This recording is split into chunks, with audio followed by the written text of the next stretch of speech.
शुरुआत करते हैं। कल हमने यहीं से कार्य स्टार्ट किया था और हम बात कर रहे थे वर्ण व्यवस्था की, जब हमने लास्ट में काम कंप्लीट किया। अब हुआ ये, जिसको आपको यहाँ ध्यान रखना है कि यहाँ पे ऋग्वेद का निर्माण किया गया था एट द टाइम ऑफ पूर्व वैदिक काल, और इसीलिए पूर्व वैद को क्या कहते हैं, ऋग्वेद भी कहते हैं। अगर हम उत्तर वैदिक की बात करें तो इस वक्त में सामवेद,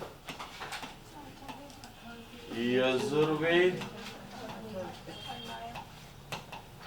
और अथर्ववेद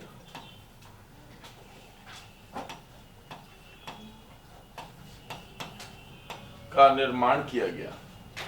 इसमें से जो सामवेद है वो किस चीज के लिए है, संगीत के लिए, और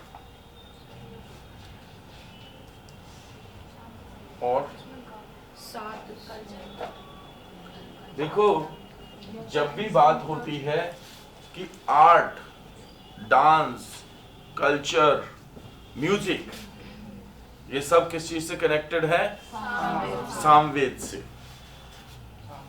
यजुर्वेद यज्ञ, यज्ञ का मतलब क्या है,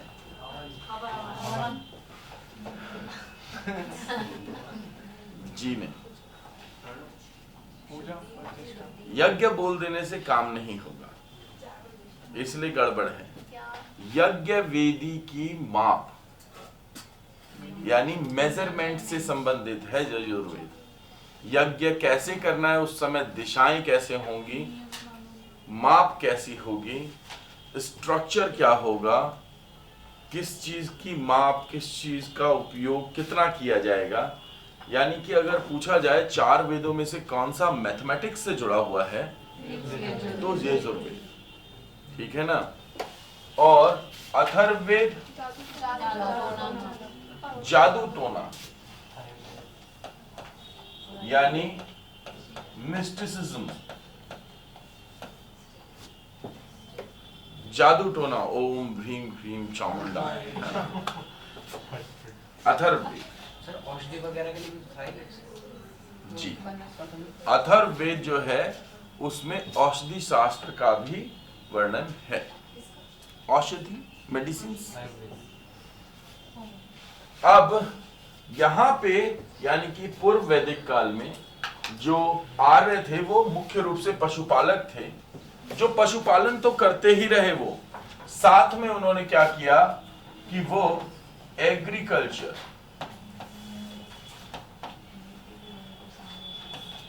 भाई वो जिस जगह से आए थे वहां पे एग्रीकल्चर के लिए उपयुक्त संरचनाएं नहीं थी, लेकिन यहाँ पे एग्रीकल्चर के लिए सभी उपयुक्त संरचनाएं थीं और नियोलिथिक पीरियड से ही एग्रीकल्चर हो भी रहा था।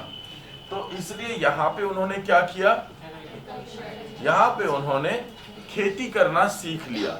तो पूर्व वैदिक में तो वो वही काम करते रहे, मूल काम क्या रहा, पशुपालन, और दूसरे नंबर पे खेती। यहाँ पे उत्तर वैदिक में क्या हो गया, पहला कार्य हो गया एग्रीकल्चर और दूसरा हो गया खेती। कारण दो याद रखिएगा, एक तो भारत की ज्योग्राफी अनुकूल थी खेती के लिए, रिसोर्सेज अवेलेबल थे, दूसरा लोहे की खोज हुई 1000 ईस्वी पूर्व में। आज से 3000 ईस्वी पूर्व के साक्ष्य मिलते हैं आपको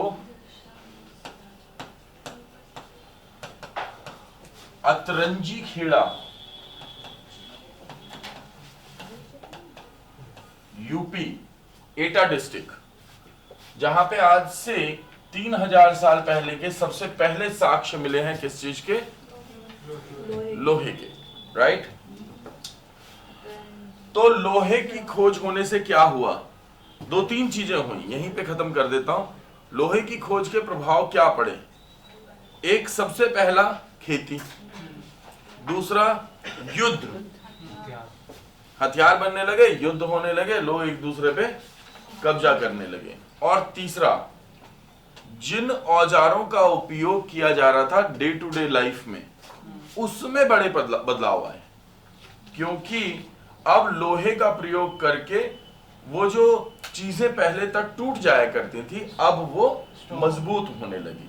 ठीक है ना, तो ये 3 की चीजें याद रखनी है।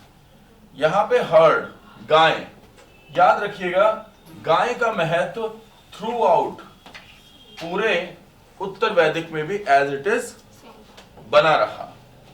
वर्ण व्यवस्था, यहां समझने वाली बात है कि वर्ण व्यवस्था जो थी वो उत्तर वैदिक में आकर के जन्म आधारित हो गई।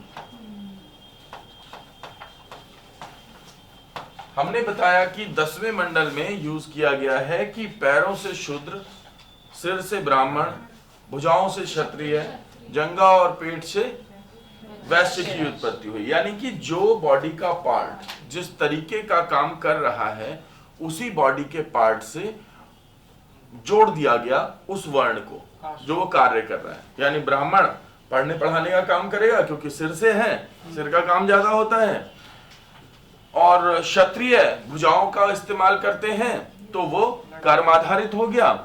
वैश्य उदर और जंघा क्योंकि वो पेट के लिए जीते हैं, और लास्ट हो गया शूद्र, वो सबसे नीचे यानी पांव पूरी बॉडी का वजन उठाते हैं, तो शूद्रों का काम हो गया बाकी 3 वर्गों की सेवा करना। लेकिन इस टाइम पे ये कर्म आधारित के स्थान पे क्या हो गया, जन्म आधारित हो गया। तो अगर आपसे ये पूछा जाए भारत में वर्ण व्यवस्था का उदय कब हुआ, पूर्व वैदिक में। अगर पूछा जाए जन्म आधारित जाति व्यवस्था का उदय कब हुआ, तो उत्तर वैदिक काल में, राइट। तो इसका आधार जन्म और जाति हो गया उत्तर वैदिक काल में।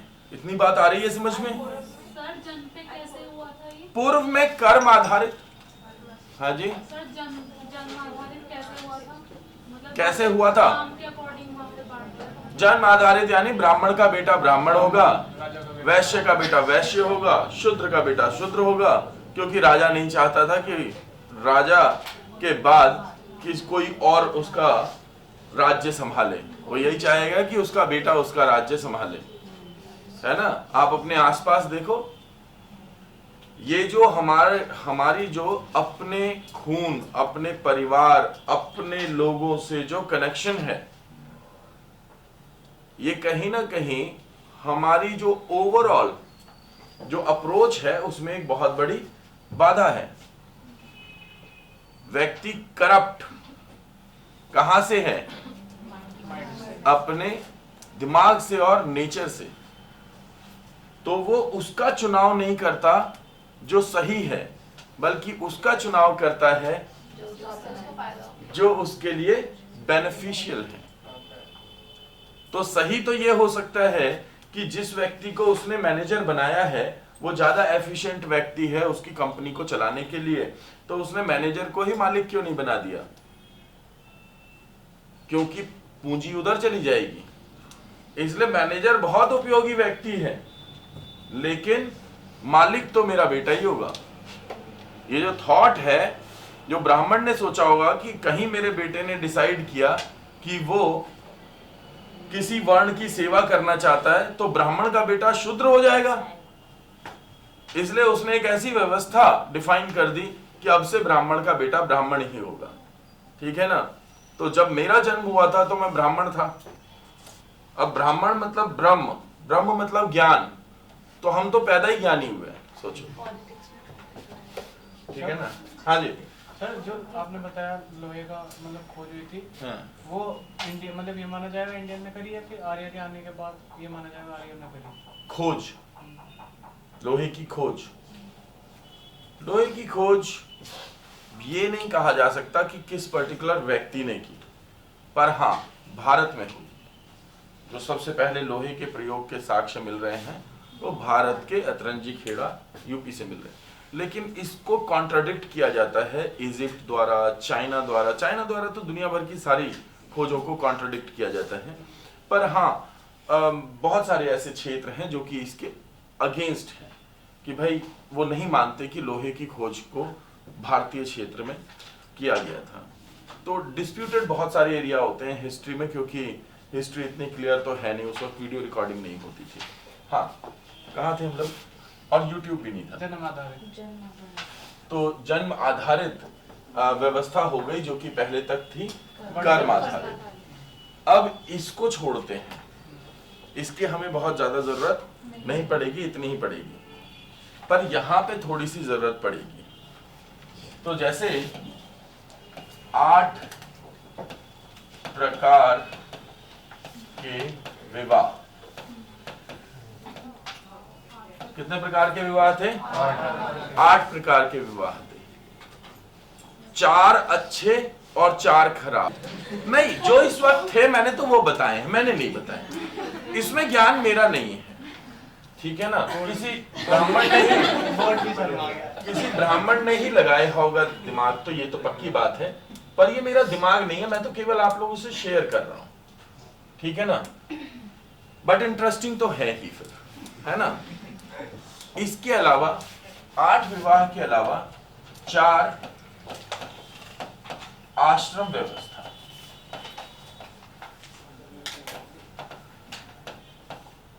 आश्रम व्यवस्था होती है हमारे जीवन में, जिसको अपनाया जाता था। कुछ ऐसी किताबें हैं जो इसे 25-25 वर्ष के 4 हिस्सों में भी बांटती हैं।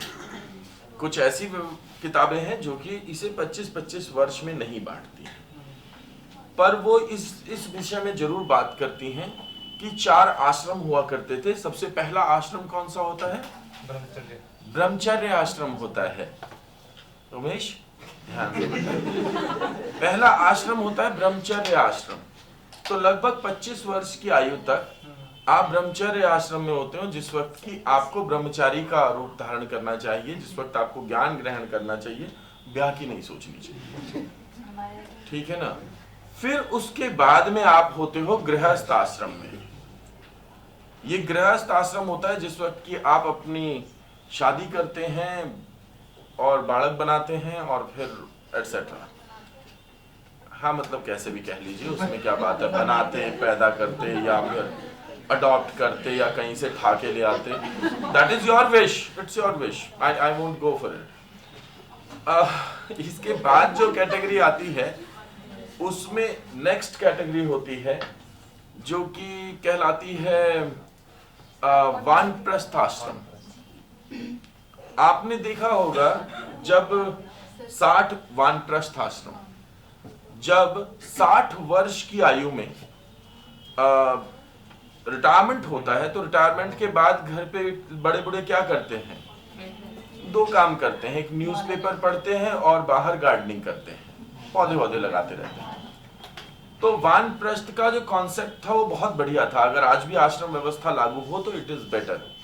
आपने इस नेचर से सब कुछ लिया है, तो नेचर को वापस देना, वनों में जाना और वनों की सेवा करना, क्योंकि लोगों को ये पता चला कि भाई कोई तो ऐसा होना चाहिए जो वनों को बढ़ाए भी, वरना हम अपनी फर्स्ट और सेकंड स्टेज में तो वनों को काटते ही रहते हैं, हमें जरूरत ही पड़ती है। और फिर आता है लास्ट, यानी संन्यास आश्रम, जिसमें आप सारे मोह माया से संन्यास लेकर के, त्याग करके ट्रू नॉलेज की चाह में, वास्तविक ज्ञान की इच्छा में निकल जाते हैं।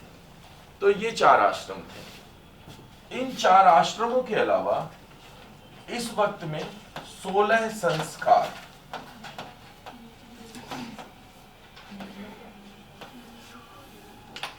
इस समय में 16 संस्कार भी थे। तो अगर कहें कि 16 संस्कारों की शुरुआत कब हुई थी? उत्तर वैदिक काल में हुई थी। आपके लिए इतना काफी है। जो एजुकेशन की प्रिपरेशन कर रहे हैं उनको मैं 3 या 4 बताऊंगा, इसमें से 2 तुम्हें बता देता हूं। एक होता था विद्यारंभ और दूसरा होता था वेदारंभ। वैसे सबसे शुरुआत होती थी गर्भाधान से, पुंसवन, जाति कर्म, चूड़ा कर्म, ये सब होते थे। टोटल मिला के 16 संस्कार होते थे। और जो तुम्हें इंटरेस्टिंग लग रहा है जवान लोगों को, वो था 15वां संस्कार, शादी। तुम्हें थोड़ा डरा दूं, 15वें संस्कार के बाद जीवन में कोई तुम्हारे करने के लिए संस्कार नहीं बचता। 16वां अंतिम संस्कार।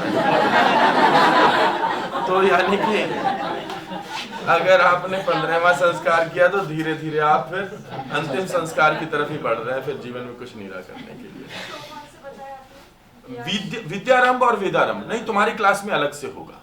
तुम्हारा साइकोलॉजी वाले सेशन में संस्कार अलग से बताऊंगा, उसमें आपको चूड़ा कर्म, जात कर्म, बहुत सारे संस्कार, मतलब कुछ कुछ पुंसवन वगैरह पढ़ने हैं किसी कारण से, क्योंकि वो डेवलपमेंट का हिस्सा है, ठीक है ना। तो ग्रोथ एंड डेवलपमेंट और इंडियन फिलॉसफी को कनेक्ट करके पूछ लिया जाता है, तो वो हम अलग लेवल पे करेंगे। आज हम इसको यहाँ पे खत्म करते हैं। इतना आप लोग याद